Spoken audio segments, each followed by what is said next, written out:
Hello, everyone. I want to thank the organizers for this important conference and the opportunity to present my research, which is based on my master's degree, which I finished quite long ago. The onset of the early Bronze Age, following the demise of the rich Chalcolithic culture, beginning in the 4th millennium BCE, it was characterized by process of reduction, recovery, and reorganization. The later phase of this period, at the last quarter of the 4th millennium BCE, the EBIB, was characterized by a period of consolidation, rapid growth. One of the main changes seen during the transition between the phases was the increase in the number of settlements and burial sites throughout the southern Levant. These burial sites are the focus of this presentation. So funerary rites, funerary rites are significant and important process that allow humans to cope with and adjust to death.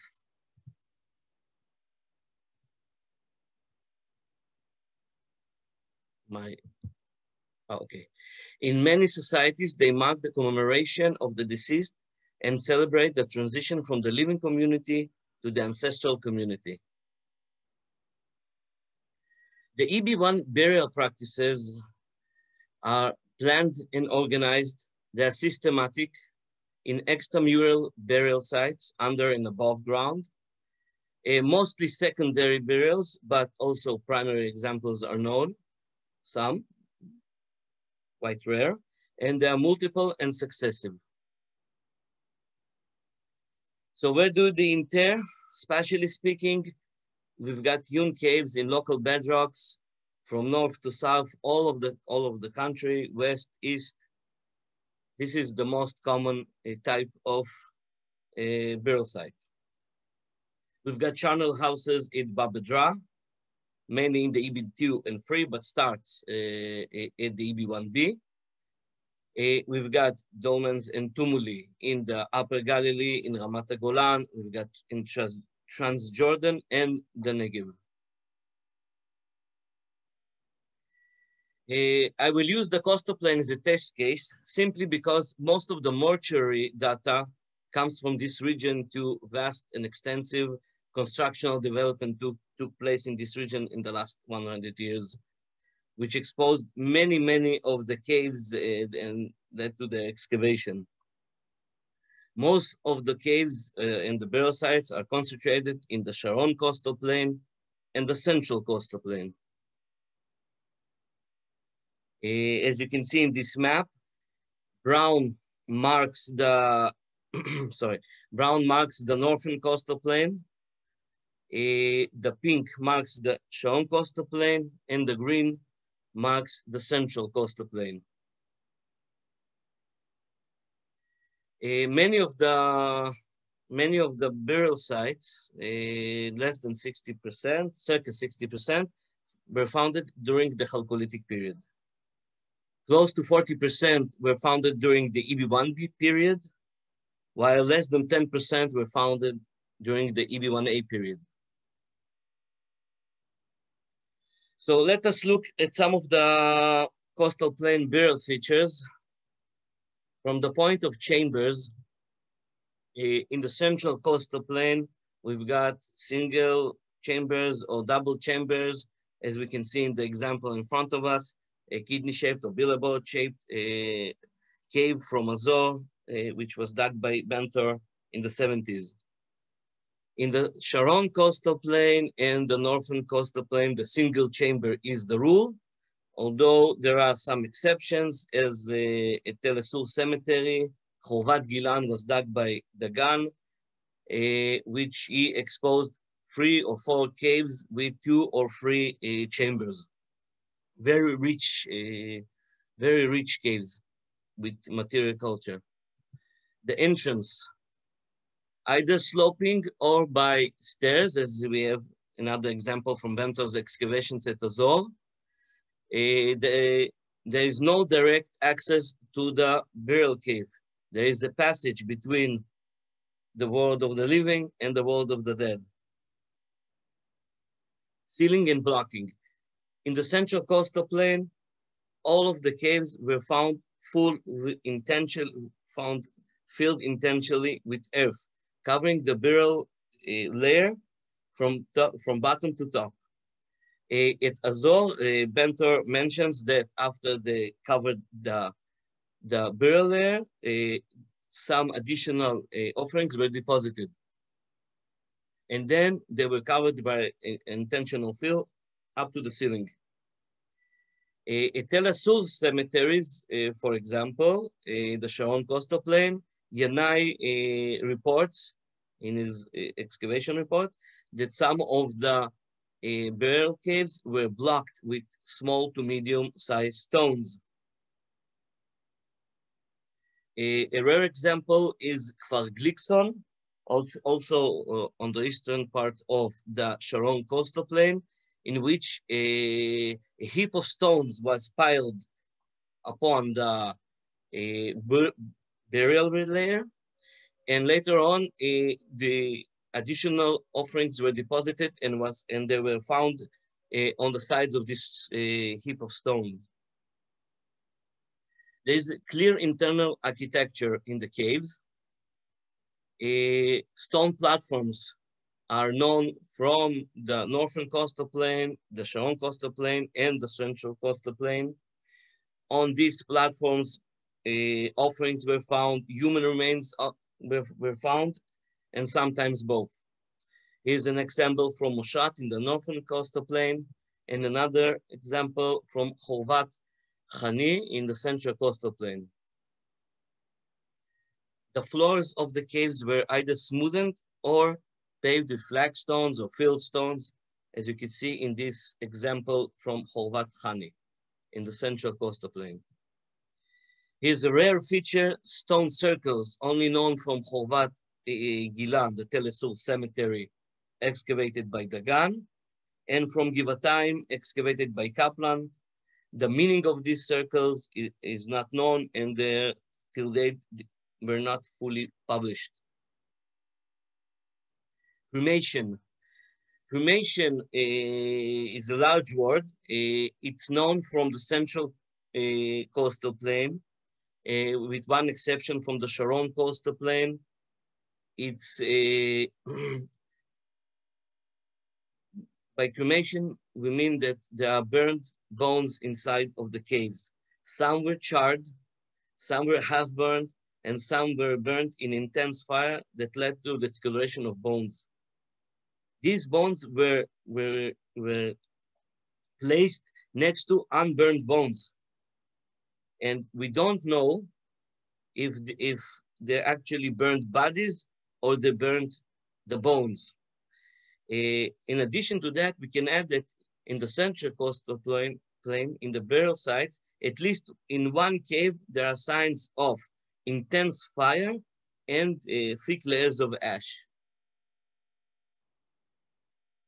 Burial kit, there is a distinct burial kit, which I'll elaborate later on. And there is a clear connection between the living and the dead. And what I mean by that, that from in the landscape, the burial sites were placed next to settlement sites. There is a clear connection between them. They are close or in proximity to.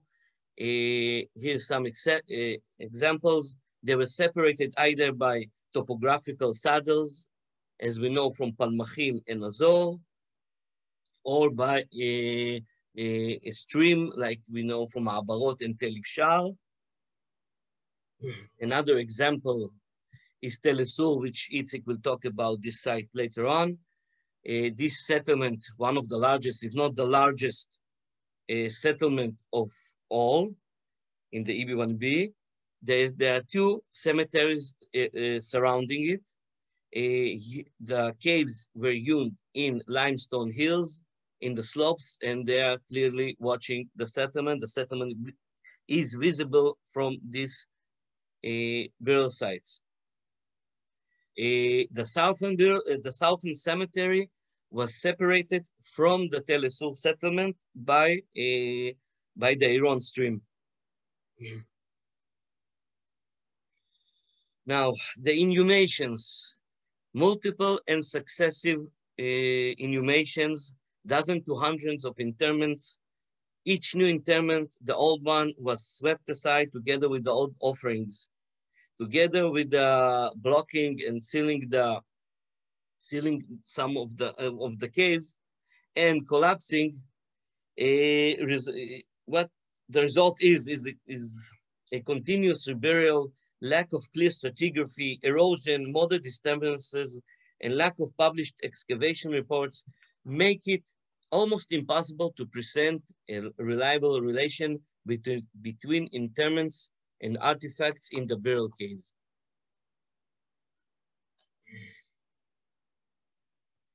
In spite of these difficulties, a clear burial assemblage emerging.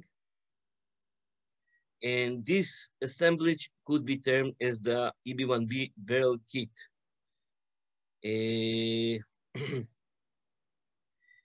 idea of burial kit was defined by Binford, later by Shai, and recently by Baker. It may be defined as a distinguishable assemblage of repetitive offerings common to all burials that were deposited with each interment. This kit must have been an integral part of the burial process.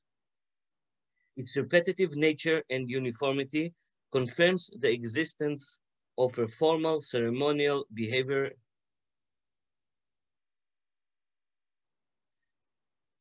Objects found in mortuary context may be further subdivided into three classes: essential, personal, and status. The essential objects include vessels which were necessary for the mortuary ritual successor required for the well-being of the deceased spirit in the afterlife.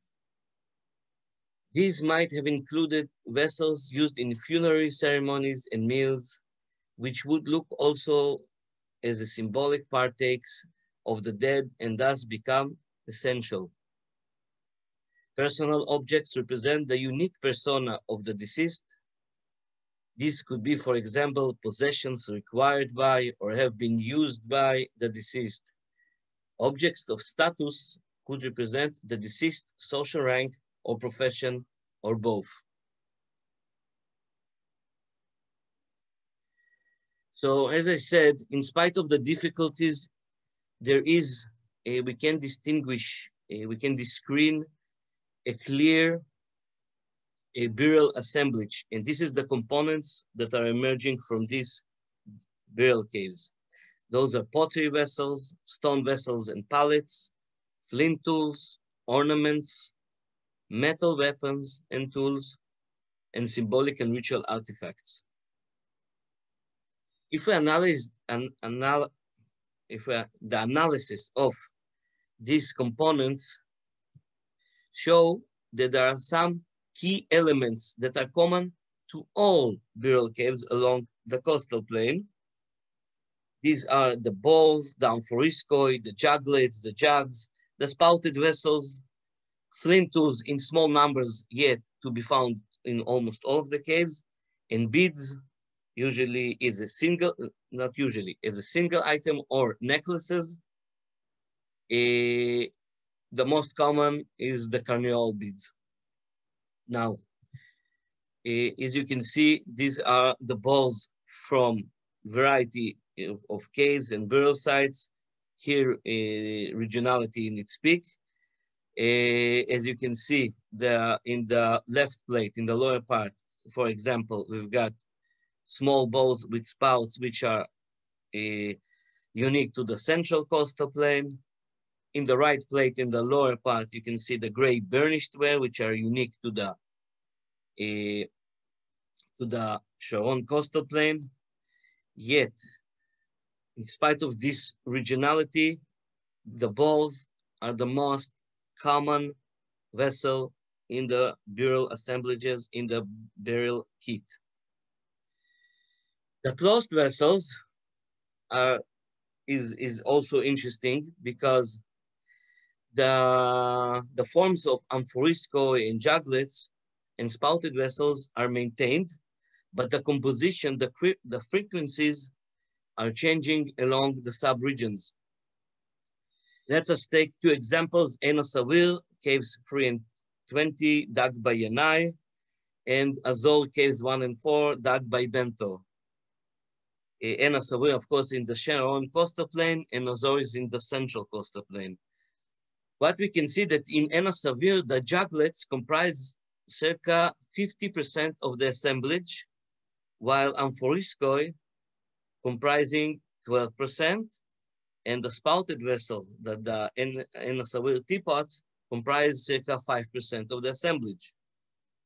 Contrary, in the central coastal plain, as always an example, the Amphoriskoi comprise more than 40%, the juglets comprise 12%, and the spouted vessel comprise less than 5%.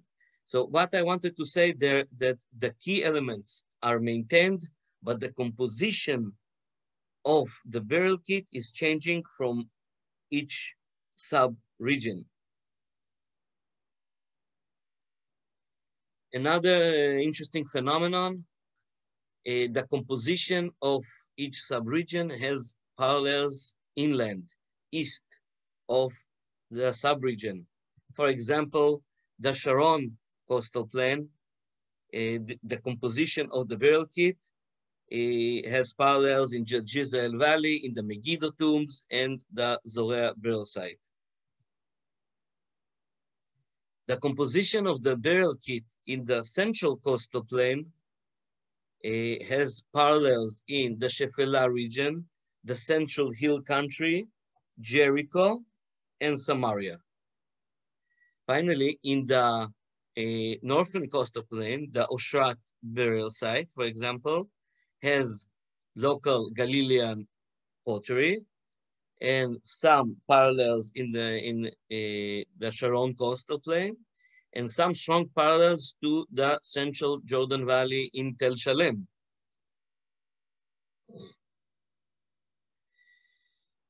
To the key elements of the burial kit, there are some non-redundant object supplemental items that could testify for the persona and status of the deceased.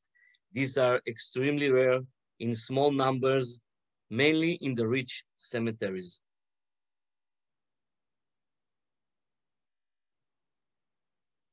I want to argue for some functional and symbolic aspects of the pottery forms.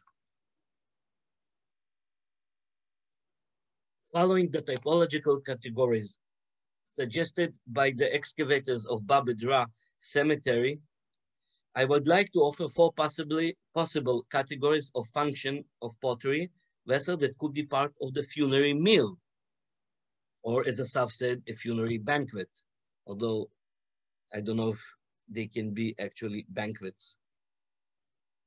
So for short-term storage, we've got the amphoriskoi, would be used for the jugs, some of the larger juglets. For food preparation, medium to large bowls with flat base that increase the stability, food substances could be mixed in them. For serving, medium to large bowls could also serve, especially the gray burnished bowls that you can see in the lower part of the plate, which are unique to the Tel Esur and the Sharon coastal plain. These are very, very common in this region. And for consumption, the small bowls and the spouted small bowls could be used. Another class of vessels that are a key element are the spouted vessels. The vessels with basket handles and wide funnel could be easily handled, and it was easy probably to pour with them liquids, and thus they also could be serving or consumption vessels. The Tel Esur spouted vessel, the teapots with the loop handle and the crooked spout are much, much more harder to handle. And this hints at that there might be some sort of a valuable substance or liquid inside of them. I would like to suggest that these vessels could also be used for purification ceremonies before and after the funeral.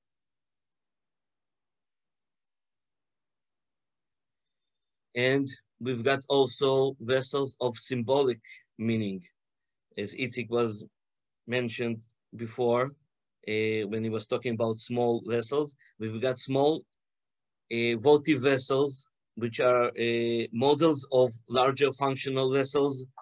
This might provision the dead in his long journey. They have cultic meaning. The actual meaning is not known.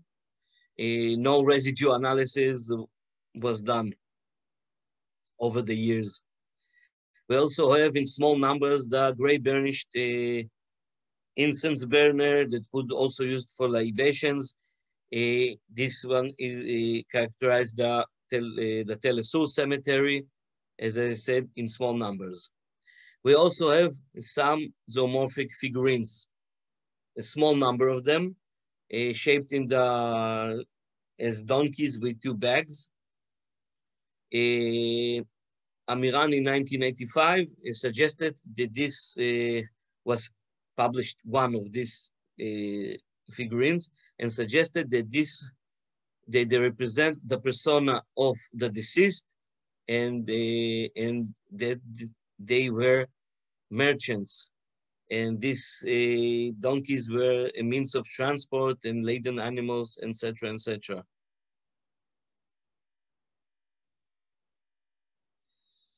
So we have a production and trade of non-utilitarian vessels for mortuary practice. Some of the bowls, the small bowls, were well suited for mass production. In the central coastal plain, many of the amphoriskoi were used in a composite method, which is also well suited for mass production. So the EBIB period witnessed the evolvement of social mechanisms that had the ability and the power to direct resources and human energy for non-utilitarian purposes beyond daily life needs.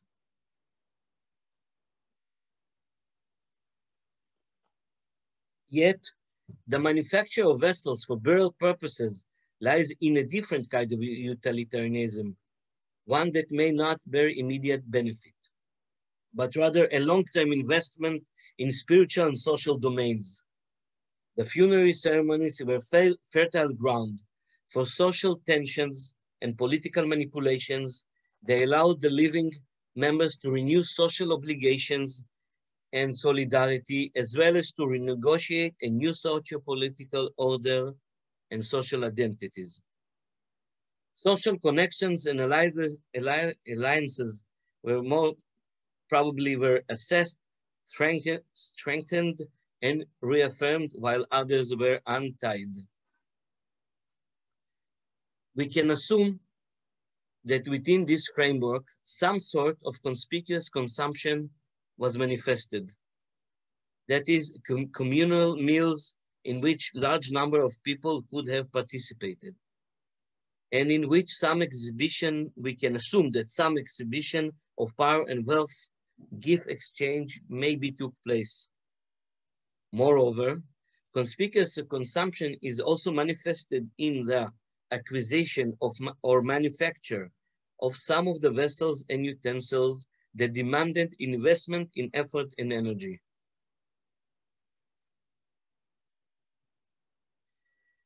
So what we've got so far is multiple, successive, collective, disarticulated burial. We've got burial sites with repetitive features. We have standardized burial kit that display a high degree of similarity and formality. And all of this suggests there was a conscious and intentional effort to exhibit no social differentiations. And I would like to suggest and argue that in this conscious and intentional effort was an ideological message of alleged equality after death. And this, okay, so this ideological message for whom it meant for, the hidden nature of the burial caves. Together, they placed in the landscape next to settlement sites, hints us that this message was meant for the burying community, that their ancestors were buried inside of the burial site. So does this alleged equality is a reflection of actual life? Or is it a false perception? I want to refer to some of Arke's observation about burial archaeology. Burials are not mirrors of life. If anything, they are a hall of mirrors, of life providing distorted reflection of the past.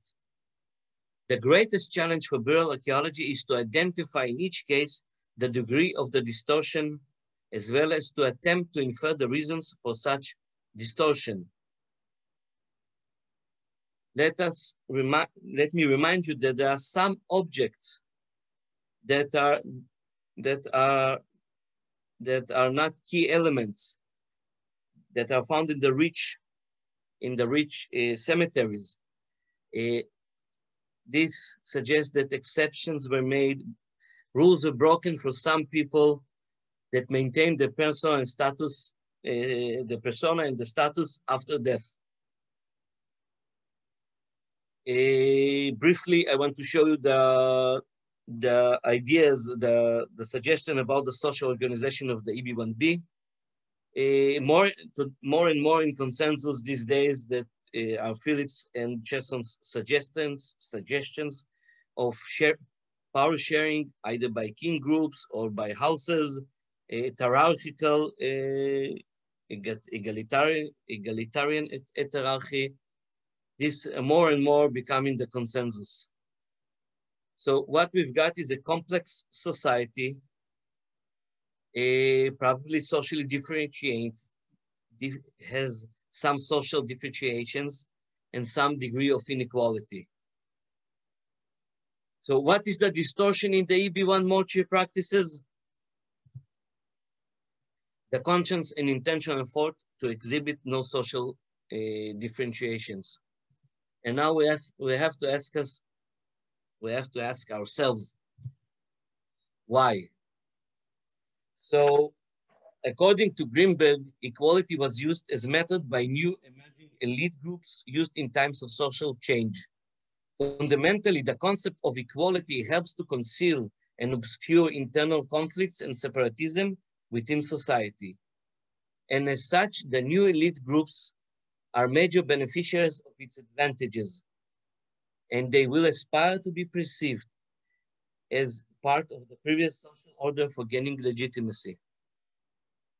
We can presume that social intensification during the EB1B period necessitated a new form of coping with social change. I would like to propose the distortion of false image of equality could be one of the measures taken to obscure and conceal possible internal tensions, conflicts, and struggles that social intensification could have caused. So, if I will take you back to one of my first slides. So the EB1B burial customs were planned and organized. They were systematic, they were uniform, they were multiple and successive in secondary inhumations. And there was ideological message of equality, which is a distortion that intended for burying community, which was probably had social differentiations. Thank you very much.